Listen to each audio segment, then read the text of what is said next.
So I always thought CIA people, they would kill you by either poisoning you or like they had this way of inducing heart attacks, making people have heart attacks. Poison's way too high risk. Well, poison, the wrong person might take it. We tried to poison, what's his name? Castro, right? I mean, I think we've tried to poison more people than we've successfully poisoned. Okay. Yeah, agreed. What are some of the best ways that they pull off nondescript kills? Nondescript. Yeah, meaning like people what is don't the really what is the figure out preferred way of murder? Car Not accident. murder. What do you call murder? Car accidents. Car accident. drowning. Assassinations. Okay. So, and I'm going to go ahead and I'm going to say that there's really very little value in a nondescript killing. Yes. The value comes from a high profile. 100%. Because now you get the influence impact. Deliver the message. Correct. You want to deliver a crystal clear message, you use a non-explosive missile. You use if you've heard of switchblade missiles, not the drones, right? The drones are something different. But there's a missile that launches, and right before it hits its target, it has blades that come out the sides. So now you can hit one target with blades out both sides that basically turn the body into an explosive.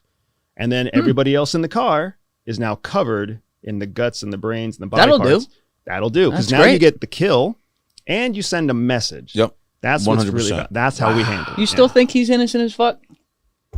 It's not an intimate kill. It's not an intimate kill. It's not. You're not eye to eye. Yeah. You'll see his eyes later. It'll be on the other guy. Oh my God. But you've got an eye in the sky watching, and then you see them all break, and you see them kind of wiping it off their shirt, and they're freaking out, and you're like, oh, it's a win. It's a win for America today, guys. Spoken like a man with experience. Yeah, you give yourself. That's incredible. We've just read about it, Andy and I. Yeah, that's right. I saw it in a movie once. Yeah, exactly.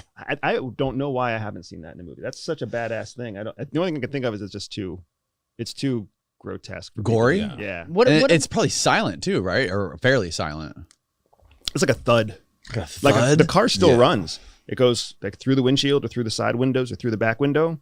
It doesn't hurt the engine block. It just hits the person. Person blows up, right? I mean, it's moving 600, 700 miles an hour when it hits.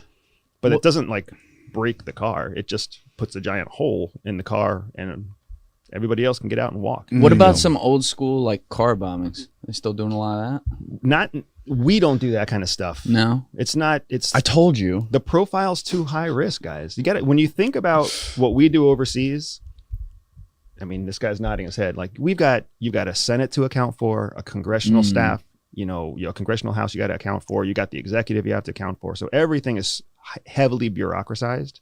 So with the stuff that we need to do, we need it to be discreet to everyone except the target audience. So like when you blow up a terrorist, you want it to be the terrorist cell knows what happened, but pretty much nobody else does. That's how we want to operate. That's exactly right. Even bombs and motorcycle bombs, that's from a side. So what about that guy? Wow. What was the dude like Putin's chief advisor? Oh, or the something? dude who was poisoned?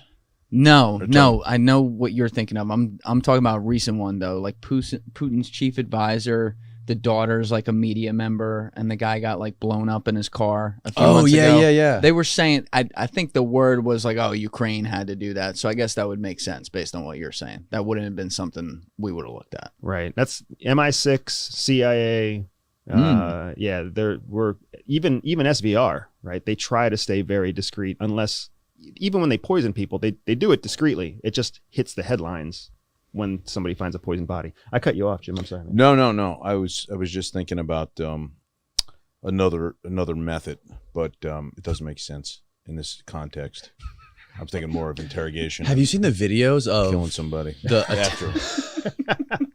I think if it relates to killing, then it's related to the topic. Collarbone. Yeah. Okay. Have you seen the videos of some of the attempted assassinations on Putin? Like there's one specific, I think it's still on YouTube, where the car tries to drive across the median, across the highway, and tries to hit Putin's car. But I guess so. Somebody was driving Putin's vehicle. I think it was his limo or something like that, but he wasn't in it. And a car was driving down the other side of the highway in Russia, going like 120, comes all the way across the median, and it T-bones the car and kills the driver. Do we have that on video?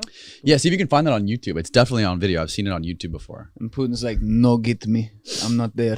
Kind of like the Patton. Same thing happened to Patton, right? I mean, back in the day. Oh yeah, What? that's way back. Yeah. Yeah. He eventually succumbed to the injuries, but didn't kill him on the spot.